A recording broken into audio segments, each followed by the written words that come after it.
Cette émission est sponsorisée par Displate. Ce sont des posters en métal livrés sous 3 à 5 jours, avec des collections officielles telles que Star Wars, Retour vers le futur, Stranger Things ou même Firefly. Et si vous préférez des designs d'artistes autour de l'espace, la nature, les mangas ou le voyage, vous trouverez aussi votre bonheur. Impression de haute qualité à la demande et simple à accrocher via un système d'aimant à fixer au mur. Vous pouvez facilement les interchanger en fonction de vos envies. Pas de trous, pas de vis, rapidité, efficacité. Nous vous avons préparé une sélection sci-fi spéciale Nexus 6, dispo en passant par le lien en description. Cliquez dessus et vous aurez droit à une réduction jusqu'à moins 29%, disponible pendant 2 semaines. Une idée de cadeau parfaite pour votre futur confinement. Et maintenant, votre épisode. Soleil sur vous, citoyennes et citoyens, bienvenue sur le Nexus 6, je suis le capitaine et nous nous retrouvons pour un nouveau The Visitor.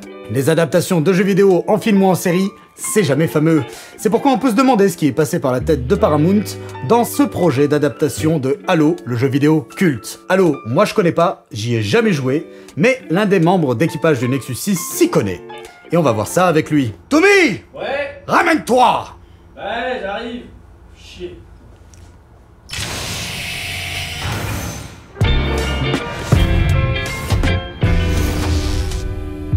Romain? Ouais? Je suis ravi de te recevoir sur le Nexus 6, même si je sais pas combien de temps de retard ça va nous faire avoir sur l'épisode 8, tout ça. Écoutez, on verra bien. Ouais, on verra bien. Ouais. Allô? Il se trouve que t'es un grand fan de la série de jeux vidéo. Effectivement, ouais. Voilà. Ça va être intéressant là, c'est la première fois que je me retrouve dans la situation où j'ai vu une série dont je ne connaissais rien de l'univers. C'est vrai. Tu vas pouvoir un petit peu m'apporter des précisions là-dessus. Quel a été ton rapport avec la série de jeux vidéo Halo? C'est quoi ton premier souvenir? Halo, je l'ai connu à l'époque de la Xbox. Ah, c'était le console seller, hein, donc c'était vraiment le jeu fait pour sortir la Xbox. Mon frère a acheté la Xbox, on a kiffé tous les deux ce jeu, c'était incroyable, c'était très grand, l'histoire était folle et tout. On a vraiment découvert ça tous les deux, c'était assez fort, et après au final on a suivi la saga tout le long, on a même acheté la Xbox 360 après pour aussi jouer au jeu, et on a grandi ensemble avec ça, et depuis bah ouais, je suis resté plus ou moins fan de la série, j'ai suivi les jeux, j'ai même joué aux jeux mobiles, c'est pour dire. Ce qui m'a vraiment plu, c'est l'histoire, l'univers, ça c'était vraiment ma porte d'entrée dans la SF au final, je connaissais rien de Ah oui, avant SF. ça... J'avais pas vraiment d'œuvre de SF en tête, j'étais pas à fond dedans, et c'est ça qui m'a fait rentrer dans la SF, et depuis... Et depuis, tu fais des effets spéciaux pour le Nexus 6. Exactement. Et d'ailleurs, il y a de fortes influences de Halo dans les effets spéciaux de Nexus, notamment l'épisode 7, bien sûr, allez voir. Allez-y. On va peut-être résumer un petit peu l'histoire de la série. Donc ça se passe dans un futur plutôt 24e, 25e siècle, quelque chose comme ça. 2552, ouais. L'humanité est organisée sous la houlette de l'UNSC. Ouais. On est sur un monde un peu dystopique, en tout cas j'ai l'impression que l'humanité est quand même vachement contrôlée par cette entité. Et il y a l'Alliance Covenant qui attaque pour des raisons religioso-mystiques. Et on va suivre donc le personnage du Master Chief et les Spartans qui sont des guerriers, quoi. C'est ça. Et dans leur combat contre le Covenant. En gros, c'est ça l'idée, ouais. Voilà. Donc c'était déjà ça dans le jeu vidéo. Globalement, c'est à peu près la même histoire. Les Spartans ont été créés pour, au départ, écraser la rébellion humaine. Ça, c'est dans le jeu. Et au final, il se trouve que c'est la seule arme qui est capable de détruire les Covenants quand ils arrivent, quoi. Donc, très rapidement, qu'est-ce que tu as pensé de cette série Halo? Alors, c'est compliqué parce que c'est vrai que le premier épisode, je me suis dit, bon, on va voir où ils vont nous emmener. Je sais que c'est pas canon, déjà, ça partait pas très bien. Il y avait des différences avec l'histoire du jeu vidéo, quoi. Voilà, c'est ça. Le problème avec ça, avec tous les fans d'ailleurs, c'est que on cherche les différences entre l'univers normal de Halo et ce qu'ils ont voulu faire. On est tout le temps dans la comparaison et on profite pas vraiment de la chose. Après, le moment où Master Chief enlève son casque, là on se dit, ok, on est dans un truc différent, on accepte. Et là, on peut regarder vraiment la série comme elle est en tant que telle, et c'est pas incroyable, quoi. Alors perso, comme profane, tu vois, comme quelqu'un qui connaissait absolument pas l'univers, j'étais vraiment hyper ouvert au truc, je me suis dit, allons-y. Ouais, bah c'est pas fameux.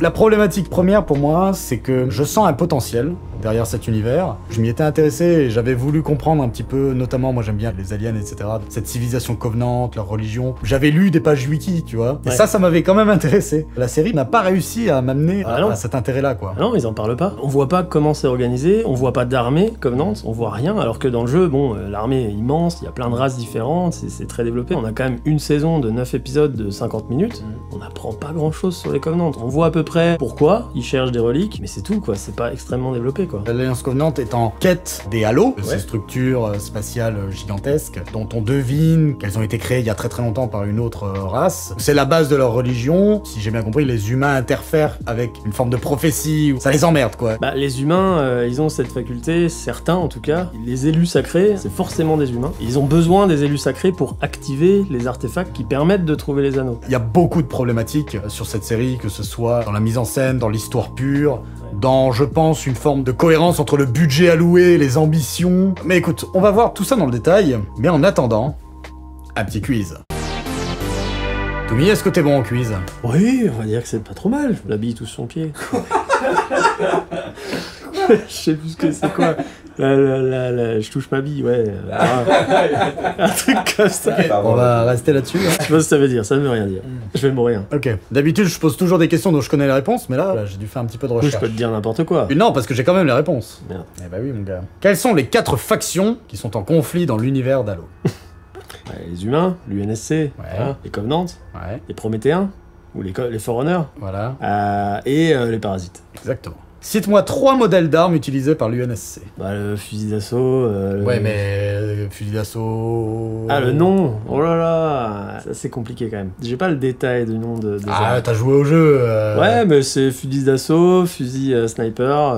Oui, bah non, mais ça aussi, moi j'aurais pu dire, il y a le fusil sniper. Bah, c'est vrai que les noms sont pas très mis en avant dans le jeu quand même. Tu saurais pas? Non, je saurais pas. Fusil d'assaut MA5. Ouais. Fusil de combat BR55, pistolet M6, bon. Fusil à pompe M90. Non, franchement, non. Fusil sniper SR99. Mais non, mais en fait, ils ont pris 3 lettres, ils ont pris des chiffres et... Oui, bah écoute, fallait t'en souvenir. Voilà. Ils sont jamais mis en avant dans les jeux. Ah bon? Non, pas plus que ça. D'accord. Non, c'est dans le futur, voilà. Très bien. On va aborder l'histoire. Je vais te donner un petit peu mon sentiment et tu vas me dire comment toi tu l'as ressenti. Moi, ce que j'ai vraiment à reprocher à cette histoire, c'est qu'il n'y en a pas qu'une. Ouais. Il y en a 2, voire 3. Tout ce qui concerne donc les Spartans, la guerre avec le Covenant, je trouve que c'est la partie la plus intéressante, donc qui est réellement liée à l'univers du jeu, même s'il y a des choses à redire. Par contre, il y a toute cette autre histoire avec cette jeune fille. Quan Ha. Elle est en plus la fille d'un chef révolutionnaire qui se fait tuer. Elle va rencontrer le Master Chief, une relation va se créer, mais très vite, il va la laisser à un de ses anciens potes. Et ça va créer une autre histoire de la révolution sur Madrigal, avec en toile de fond les rébellions face à l'UNSC. Et par contre, toute cette partie-là est absolument inintéressante. Elle est inintéressante parce qu'elle va pas plus loin dans la saison, parce que ça pourrait avoir aucun lien, mais au final, quand elle voit... Oui, ses ancêtres. Il y a un puits, et en fait, la petite boule qu'on voit sortir du puits, c'est un monitor, une IA qui doit gérer un halo. D'accord. Et donc en fait, il y a un lien avec ça, qu'on verra dans la saison 2, mais c'est vrai que là, pour les gens qui ne connaissent pas l'univers... Donc quand elle a ce flashback, avec ces indices, on apprend que c'est quand même lié au Covenant et à la religion et à cette quête mystique, quoi. Ils ont ce rôle de protecteur de je ne sais pas quoi d'ailleurs, peut-être protecteur des monitors, peut-être protecteur des halos, je ne sais pas. Mais c'est des humains, ils ont pas l'air d'avoir connaissance, en tout cas Quan Ha a pas l'air d'avoir la connaissance de ce que c'est censé être, donc c'est vrai, on se demande où ça va, quoi. Ça rend la chose intéressante du coup, mais c'est mal amené. Déjà, on va pas jusqu'au bout de la saison, ce lien avec la grande histoire, elle se fait en fin d'avant-dernier épisode. Mais tout le long de la série, alors que Master Chief est en train de galérer avec les Covenants, les machins, hein, bah elle est en train de faire sa petite histoire avec le pote là, et en fait on se fait chier quoi. Ça a rien à voir avec Halo au final, c'est juste une histoire de voilà rébellion classique, avec un méchant ultra cliché, c'est pas super intéressant. Et du coup, c'est là où je me demande, est-ce que c'est pas lié à une question de budget? Créer toute une histoire avec une guerre alien, bah, ça coûte plus d'argent, en effets spéciaux, en costumes. Alors que des humains entre eux qui se font plus ou moins la guerre, c'est beaucoup plus facile à produire. Peut-être qu'il y avait du remplissage, effectivement, avec une histoire un peu externe. Ça a l'air d'être comme ça, en tout cas, ouais. Non mais du coup, dans aucun des jeux vidéo, il y a une partie des jeux qui est consacrée à ces rébellions humaines. Il y a un peu ça dans Halo Reach, il y a pas ça du tout dans Halo 1, 2, même 3. Parce que la seule justification pour moi de cet aspect-là, c'est une histoire de l'émancipation d'une jeune femme. Le problème, c'est que je trouve qu'il y a d'autres personnages qui auraient pu avoir ce rôle. Ils ont trop dispersé les axes scénaristiques au lieu de se concentrer, quoi. On va en parler des personnages, mais avant, un petit quiz. Cite-moi 3 véhicules de l'univers de Halo. Ah bah le Warthog, bon, on le voit dans la série d'ailleurs. Ouais. Les Banshees, on les voit dans la série aussi. Les Ghosts, les fantômes, les apparitions, Hornet et Pélican. T'aurais pu citer le Scorpion ou le robot Mantis. Ah, le Mantis, ouais. Comment s'appelle le réacteur qui permet le voyage subspatial? Le Sleep Space Engine, non? Non. Le... Ça a le nom, je pense, de ces 2 concepteurs. Non, je sais pas. C'est le réacteur Sho Fujikawa. Non, je savais pas. Ok. J'ai le sentiment qu'il y a un truc qui t'a un petit peu énervé, c'est le traitement du personnage principal, donc le Master Chief. Ça m'a énervé en tant que fan de Halo, il est quand même très différent de l'univers d'origine. Sauf au début, évidemment, il est impersonnel, un peu robotique, voilà, il bute tout le monde, c'est génial. Parce que c'est comme ça qu'il est dans le jeu. Oui, bah on le contrôle, on bute tout le monde et on s'approprie le personnage parce qu'il parle pas trop, c'est pas très verbeux. Là, on est dans une série, forcément, c'est pas la guerre tout le temps, on est obligé de développer des personnages, de faire des dialogues, etc. Donc c'est normal qu'il parle plus. D'ailleurs, ça a déjà été fait dans Halo 4, ils ont rendu le personnage du Master Chief un peu plus humain. Et là, au début, c'est pas mal. Je me dis, bon, il enlève son casque, ça m'a fait chier comme tout le monde, mais... Parce que dans les jeux, il l'enlève jamais. On voit jamais son visage. D'accord. C'est justifié parce qu'en plus, on voit un peu son passé, et c'est justifié aussi parce qu'il y a plein de scènes où il peut pas être en armure, quoi. Du coup, j'ai accepté. Par contre, ce qui m'a vraiment dérangé, c'est surtout à la fin. On a détruit, pour moi, le côté Master Chief. Cortana prend le contrôle de son corps à la fin pour sauver tout le monde, et le problème, c'est qu'en fait, elle est meilleure que lui, elle est même meilleure que tout le monde, en fait.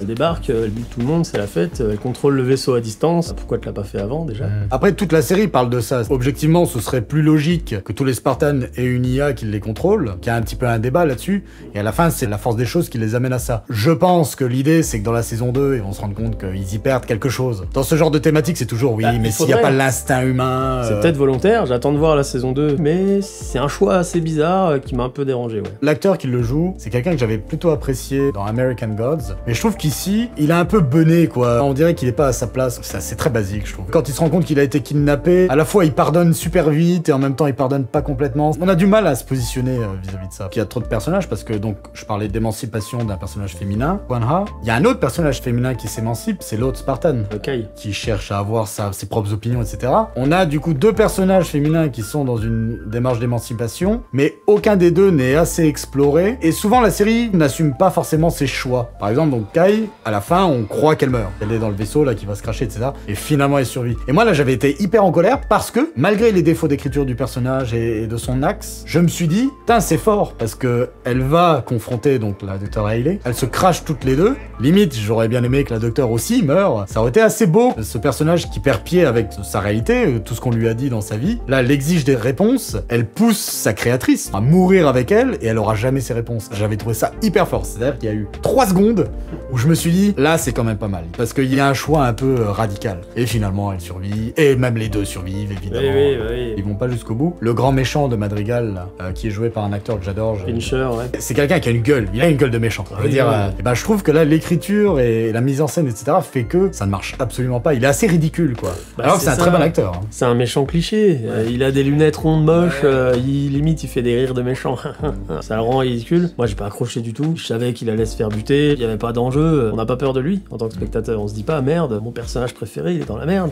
On se dit oui bon c'est quand qu'elle va le niquer quoi. La série l'explore un peu, mais pas assez. Donc moi je m'étais dit ce mec on va continuer à le voir quelque temps, il va y avoir une vraie révolution etc. Et au final ils reviennent dans sa ville à elle, à Kwanha, et puis il meurt dans l'explosion. Terminé bonsoir. Quoi ils meurent tous? C'est hyper rushé. Et pour moi c'est encore une question de budget. Je sais pas si c'est du budget, je pense c'est plus de la paresse scénaristique. Hein. C'est genre on rassemble tous les méchants au même endroit. Déjà pourquoi ils débarquent à 15 000? Lié, tu sais, souvent c'est lié, c'est on utilise les mêmes décors plusieurs fois, comme oui, ça vrai. tu réduis les coûts. C'est vrai, j'ai trouvé ça débile qu'ils débarquent à 15 000. Le mec ramène tous ses sbires pour buter 2 personnes. Et évidemment, il rentre dans la gueule du loup, ça pue le piège à plein nez, tout le monde meurt. Mais du coup quoi, les sbires, il y en a plus d'autres, il y a personne d'autre qui essaye de reprendre la place du... Non, tout va bien. Il y a aussi cet assistant du docteur qui, tu sais, à un moment, essaye d'embrasser le clone. C'est un peu glauque. Le mec est peut-être amoureux de sa boss aussi. Mais ils sont pas allés plus loin. Alors que des fois, il y a des petits détails. À un moment, Cortana dit que Master Chief compte beaucoup pour elle. Et Cortana, c'est la personnalisation du docteur. Et il a un petit mouvement comme si ça lui faisait mal. Tu vois, ils ont quand même été jusque-là. Et du coup, tu dis, ah putain, avec ce personnage, ils peuvent aller vers quelque chose. Peut-être qu'il va péter un plomb parce que sa boss le dénigre. Bah non, il meurt. Si, il se sacrifie pour elle à la fin. Oui, il se sacrifie, mais bon. C'est classique. À la limite, ça le justifie. On sent qu'il est amoureux, mais c'est fini quoi. Qui font monter une espèce de frustration chez ce personnage, qui ne donne rien. J'ai trouvé intéressant la relation que Kai et Miranda Keyes. J'ai bien aimé cette relation qu'elles ont toutes les deux. Il y a une découverte un peu de l'autre, un peu en mode ah putain vous êtes des Spartans mais on vous parle jamais. Ça réhumanise un peu le personnage de Spartan et ça débloque aussi des situations parce qu'elle arrive à comprendre le Sangheili. La relation entre Capitaine Keyes, Dr. Halsey, ce triangle là, c'est vrai qu'il est intéressant au début mais c'est moins exploré vers la fin quoi. Il y a quand même une thématique de la parentalité, de la relation du Master Chief avec cette femme qu'il connaît quand même depuis son enfance. Elle a eu un autre enfant, mais en fait, est-ce que Master Chief n'est pas plus son enfant que l'a été sa propre fille? C'est cohérent, on va dire. Le problème, c'est que à force de tout remettre, rien n'est réellement exploré. C'est là qu'on sent qu'ils ont juste pris des bouts de la licence d'origine pour les mettre ensemble, et du coup, les gens qui ne connaissent rien à l'univers d'origine, ils comprennent pas trop. Et ceux qui connaissent l'univers d'origine, ils se disent non, ça marche pas, ils ont pris que des bouts, ils ont pas tout pris. Donc en fait, ça s'adresse à qui? C'est ça la question. Le fait de pas faire un truc canon, j'ai un peu de mal avec ça déjà, mais pourquoi pas? On a vu Arcane, c'est incroyable, c'est un chef-d'œuvre, et pourtant c'est pas canon. Là, ils ont vraiment tout changé. On a l'impression que ça aurait pu être n'importe quelle licence, ou alors une histoire même totalement originale, genre ça s'appelle pas Halo, avec le même scénario, on reprend les mêmes choses, ça aurait pu marcher. En fait, Halo, c'est juste la forme. À part quelques idées qui sont reprises du jeu, le fond est totalement différent, quoi. Après, je t'assure, moi qui connais du coup pas du tout, que ce soit Halo ou autre chose, c'est la même chose. À mes yeux, c'est pas fameux. Hein, oui, voilà, en plus, c'est pas fameux. Là où c'est pas fameux aussi, c'est au niveau de la mise en scène. Ouais. On va voir ça. Mais avant, un petit quiz. Cite-moi au moins 4 espèces aliens de l'Alliance Covenant. Les Sangheili, donc les élites, les Grunts, les Rapaces. Alors ça, je pense que c'est les noms humains, ça. Mais oui. Moi, j'ai les noms des vraies espèces. Ah oui, alors les noms des espèces, c'est compliqué, ouais. Il y a les Hunters, bon, c'est ceux qui sont... Pareil, ça, non. Mais alors leur vrai nom, c'est vrai que non, leur vrai nom, j'ai pas. J'ai les Sangheili, mais... Ouais, puis j'ai pas lu les bouquins, c'est vrai que j'ai moins cet aspect-là, ouais. Du coup, les grands prêtres, là, les chefs, c'est les San Chium, ou un truc comme ça. Il y a les Sangheili, il y a les Giral Anae, il y a les Ungoi, les Kigyar, les Ngalkegolo, les Yanmé et les Uragok, par exemple. Quel est le nom exact du premier jeu Halo? Halo Combat Evolved. D'ailleurs, ça a été rajouté par Microsoft qui trouvait que juste Halo, ça marchait pas. Ah ouais. Au marketing, ils voulaient du combat, quoi. Il y a toujours des connards de marketeurs qui font des trucs bizarres. Ouais, je suis d'accord avec toi. On est dans l'adaptation d'un jeu vidéo. Qui dit adaptation d'un jeu vidéo dit inévitablement qu'ils vont en reprendre certains codes. Bien sûr. Et comme c'est un FPS, ils ont pas pu s'empêcher de faire la petite séquence FPS. Dans le premier épisode, bon, c'est un peu l'appel aux fans. Il y a forcément un peu de fanservice. Tu peux l'accepter. Par contre, il y a plusieurs fois où ça arrive, mais surtout à la fin. Oui. Oh putain, c'était... Déjà, c'est trop long, c'est gerbant. On a l'impression d'être dans Hardcore Henry. Ah, et encore, Hardcore Henry, c'est bien fait, je veux dire. C'est le concept. Et là, c'est pas réfléchi comme ça. C'est genre, on va en mettre parce que voilà, c'est marrant, c'est comme le jeu, quoi. C'est pas bien mis en scène. Et en plus, c'est coupé avec des plans très très fixes. Du coup, ça fait bizarre. On est en FPS, ça bouge à mort. Cut, plan fixe très large où ça bouge très peu. Et des fois, il y a des transitions très bizarres où on sort de sa tête, on dézoome et on se retrouve, hop, il est par terre, on fait un plan large. C'est très, très jeu vidéo. Ça sort de l'histoire qu'on te raconte. Le problème, notamment dans les scènes d'action, puisqu'on parle de ça, c'est que derrière, quand il y a des chorégraphies de combat, elles sont pas très lisibles. Je parle aussi des séances de gunfight. Ouais. Au final, alors que le jeu vidéo est un jeu vidéo d'action, dans cette série, d'une manière générale, il y a peu, voire pas d'action, et quand il y en a, c'est pas très bon. Surtout la scène finale, en fait, c'est pensé comme un niveau de jeu vidéo. Oui. Même la réalisation, à un moment, quand il te montre le théâtre du futur combat, ça fait vraiment plateforme à la Quake Arena. Et là, tout de suite, je me suis dit, mais ils se sont pas foulés. C'est trop gros, c'est-à-dire vraiment, tu le sens. Il y a exactement ce qu'il faut pour se cacher, pour contourner un ennemi, le choix des couleurs, très criard. Alors ça, c'est Halo. Dans Halo, c'est très coloré. Les aliens, c'est très fuchsia, violet, rose, voilà. Je comprends qu'ils mettent des couleurs comme ça, mais les couleurs doivent être plus dans les armes et les accessoires, pas l'entièreté de l'endroit. Le ciel, il y a une espèce d'éclipse, on comprend pas trop, ça les éclaire pas vraiment. C'est pas naturel du tout. On peut pas reprendre la direction artistique d'un jeu et la transposer en audiovisuel, ça marche pas. Il faut adapter, et là, en tout cas sur cette scène-là, ça marche pas. Non. On arrive à ta spécialité, les effets spéciaux. T'as certainement des choses à dire. Oh oui. Un petit quiz. Quel est le nom des films Halo? Oula, alors là, il y a Halo Nightfall, merde, comment il s'appelle? Fall of Reach. Écoute, là, dans ma liste, je l'ai pas, mais je vais taper. Ah si, Fall of Reach, ok. Halo Fall of Reach. Alors, peut-être que c'est un film qui était là pour promouvoir Halo 4, donc c'est un film qui était divisé en plusieurs petits films. C'est en animé, Fall of Reach. Ah bah c'est pas ça alors. Les animés, j'ai pas les noms, mais les autres non plus en fait, non, je sais pas trop. Si tu vas me les dire, je vais dire ah oui quoi. Mais... Alors j'ai Halo Wars, le film, de 2009. Ouais. J'ai Halo Legends. Oui, c'est une série animée ça. Apparemment. Halo 4 Forward into Dawn. Ah oui, bah ça c'est le film qui a servi à vendre le jeu Halo 4. D'accord. Et il y a Halo Nightfall. C'est ça. Ok. Produit par Ridley Scott. C'est compliqué quand moi-même je connais pas la réponse. Oui, mais faut connaître quand même. Ouais, c'est vrai. Faut que tu joues au jeu. Oui, je vais le faire. Le nom de l'arme Covenant qui tire des cristaux roses translucides. Le Needler. Le Needler. Ça, c'était une bonne idée, j'ai trouvé. En termes de mise en scène, c'est pas mal. Ouais, c'est dans le jeu, mais là, ces mecs qui se prennent les pointes et qui sont vaporisés. Ouais, je trouvais que c'était utilisé vite fait, quoi. Oui, mais tu vois, moi qui connaissais pas, je fais un petit truc. C'est pas mal. Okay.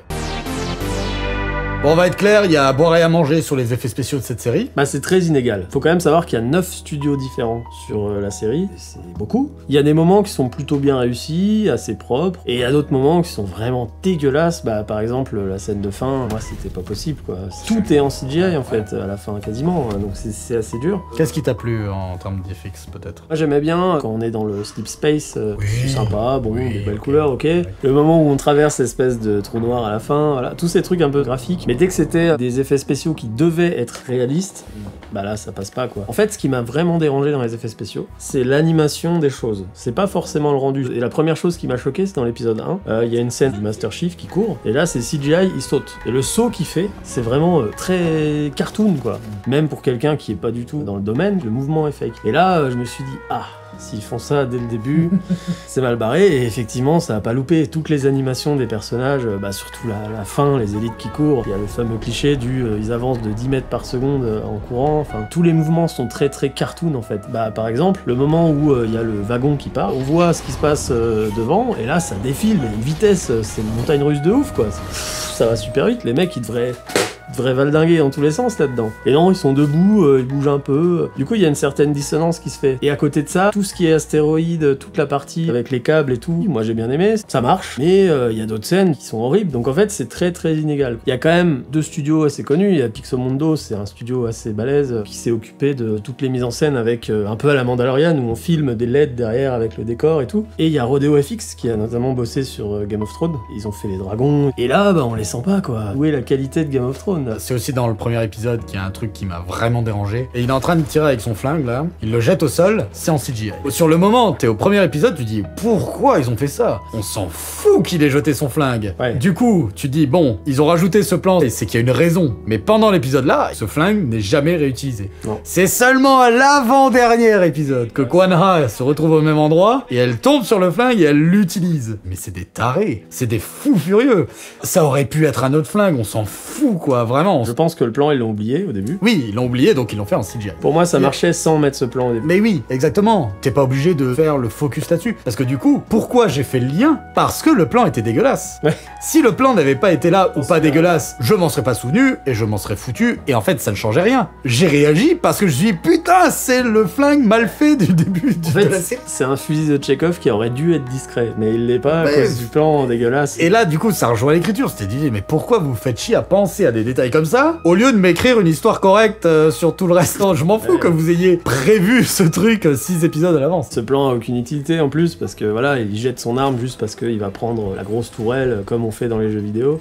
C'est un petit clin d'œil encore une fois, mais oui, c'est clairement pas utile quoi. Je trouve qu'il y a un manque de cohérence aussi de direction artistique globale du truc. Par exemple, les différentes espèces aliens, dans leur réalisme, elles sont toutes différentes. Les grunts, c'est ceux qui respirent là comme ça, ils sont vraiment très mal faits, là où donc les grands maîtres là, Ah, les prophètes, ouais. eux ils sont très bien faits. Il y a leur petit machin qui bouge là. Mais du coup tu te dis, ces deux personnages n'existent pas dans la même dimension, tu vois, c'est pas possible. Les prophètes, il y a vraiment des gros plans sur eux, c'est des personnages importants. Ils ont mis le budget dessus, etc. Les grunts, on les voit vite fait, ça a été donné comme ça à des stagiaires, je sais pas. Ils ont fait des choix aussi budgétaires. Quand le vaisseau s'écrase à la fin, ils le font en hors champ. Ouais. C'est aussi pour sauver le budget, quoi. Bah oui, c'est d'ailleurs pour ça que l'épisode 8 est pas à l'heure. Hein.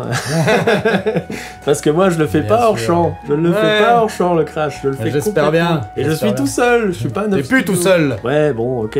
Bonjour à Emmanuel Dirian qui est venu aider. C'est vrai. Mais il m'a pas aidé à faire le crash. Oui, c'est pas grave, il t'a aidé sur d'autres trucs, donc t'as pu faire le crash. Bah, il faisait le reste pendant que Ouais. je fais, voilà.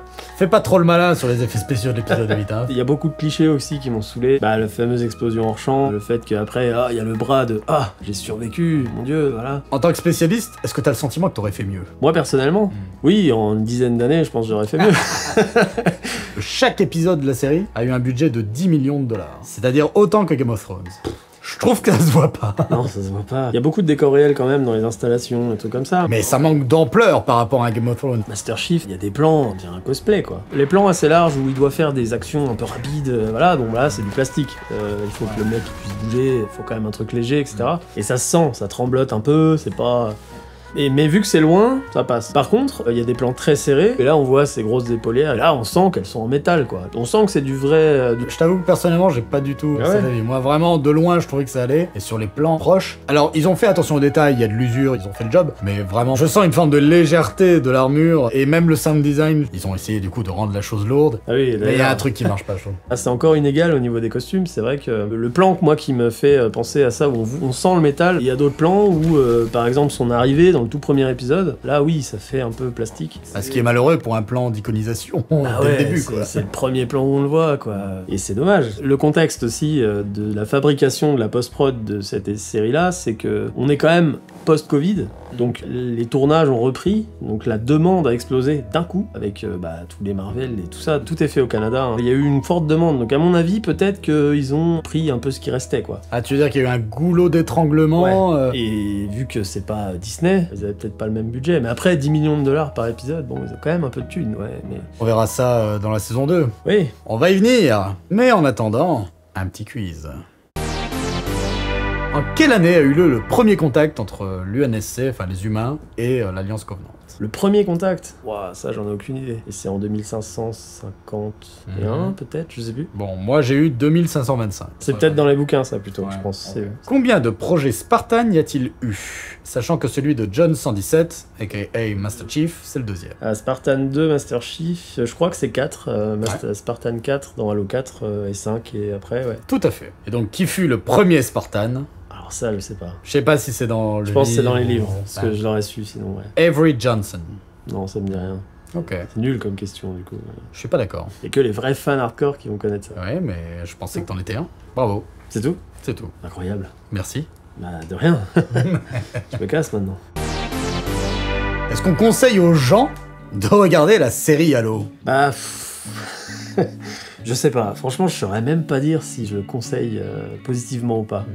Là tu te poses en fan. Moi qui du coup ne connaissais presque rien, je trouve cette série assez inintéressante. Sur le développement des personnages, etc., c'est des choses qu'on a déjà vues autre part. La seule chose qui est intéressante, c'est cette prophétie qu'ont donc les Covenants avec les Halo, etc. On comprend qu'il y a une ancienne civilisation, c'est des choses qui me plaisent. C'est aussi des choses qu'on voit très souvent dans la SF, mais c'est des choses qui ont une forme d'ampleur, qui donnent envie d'en savoir plus. C'est grandiose. Les choses qui sont plus au niveau humain, je trouve que c'est pas très intéressant. Peut-être que la série va s'améliorer dans la saison 2, mais du coup t'attends quoi? Je suis quand même curieux de voir ce qu'ils vont faire avec cette histoire de Monitor qui sort du puits, là, qu'on a vu une fois. La liaison entre tout ce qui est Quan A et Master Chief, etc., tout ce qu'ils vont refaire avec ça. Je suis curieux de savoir aussi ce qui va se passer avec le fait que Cortana est rentré dans le corps du Master Chief. Je suis curieux de voir aussi ce qu'ils vont faire avec les Halo. Est-ce qu'on va en voir un vraiment? Mais je l'attends pas avec impatience, quoi. Je ressens une vraie frustration parce que déjà, effectivement, on voit pas les Halo, rien ne se passe sur un Halo, la série s'appelle Halo. Il y a des flashs un peu. Oui, des flashs, mais je veux dire, j'avais envie que ça prenne plus d'ampleur sur cette prophétie. Donc ouais, quand t'arrives à la fin, tu dis, c'était une très très longue introduction. Oui. En fait, ça m'a surtout donné envie de jouer au jeu. Tu aurais dû déjà y jouer. Les jeux ont été pensés, leur mise en scène, leur dramaturgie, par rapport à ce média. Et je pense qu'il y a une vraie cohérence, sinon ce serait pas le jeu culte que c'est aujourd'hui. Maintenant, franchement, je laisserai une petite chance à cette saison 2. Oui. S'ils redressent la barre, pourquoi pas, quoi. Moi, je suis curieux parce que c'est la forme, c'est Halo. Le fond m'intéresse pas tellement, finalement. Je suis presque curieux de voir qu'est-ce qu'ils ont fait de l'histoire. La fameuse Silver Timeline, ils l'ont appelée comme ça. Il y a la timeline du jeu, il y a la Silver Timeline, c'est la timeline de la série. Je suis juste curieux de voir les différences entre les deux, comment ils ont traité les choses. Mais si c'était sans la forme Halo, franchement, j'aurais lâché. Ouais. Ça fait quand même plus de 10 ans que la franchise veut un film. Il y a eu des tentatives, mais à la base, il devait y avoir un gros film incroyable. Ça a fini en court-métrage. C'est dommage. Maintenant qu'il y a ce système de production, de séries en masse à cause des plateformes et tout, c'est devenu une série. Ça a peut-être pas été fait pour ça au départ, quoi. J'ai l'impression que c'est des idées qu'ils ont pioché du jeu, mais en modifiant tout, avec peut-être des idées qu'il y a eu des autres scénarios, parce qu'il y a eu des scénarios décrits forcément sur les autres films, etc. Ils ont voulu tenter des choses. Donc ouais, j'ai l'impression qu'ils ont un peu récupéré tout et qu'ils en ont fait une série, quoi. Merci Toumi d'être venu parler de Halo, sur ton vaisseau aussi, d'une certaine manière, puisque tu es le responsable des effets spéciaux sur Nexus 6. Et je te demanderai bien tes news, mais je vais te les dire, moi, tes news. C'est que tu vas bosser sur la suite de la trilogie. Ah oui, mais tu m'appelles ici, j'ai pas que ça à faire, moi. En attendant, t'es quand même venu. Y a pas le choix. Si t'étais réellement professionnel, tu refuserais de venir. Ouais, mais il y a des armes. C'est vrai. Je te téléporte? Ouais. Mais non, mais qu'est-ce que je raconte? Non. Tu vas aller commencer l'épisode 9, hein? Oui, j'ai pas le choix, quoi. Allez. Merci d'avoir regardé cette vidéo, citoyennes et citoyens. J'ai le grand plaisir de vous dire que l'épisode 8 est terminé. Il sortira le 26 juin. Foncez voir le trailer en cliquant en haut à droite si ça n'est pas déjà fait. On espère que ce trailer de l'épisode 8 vous a donné l'eau à la bouche. Merci à toutes et à tous, et à très bientôt sur Nexus 6. Ciao.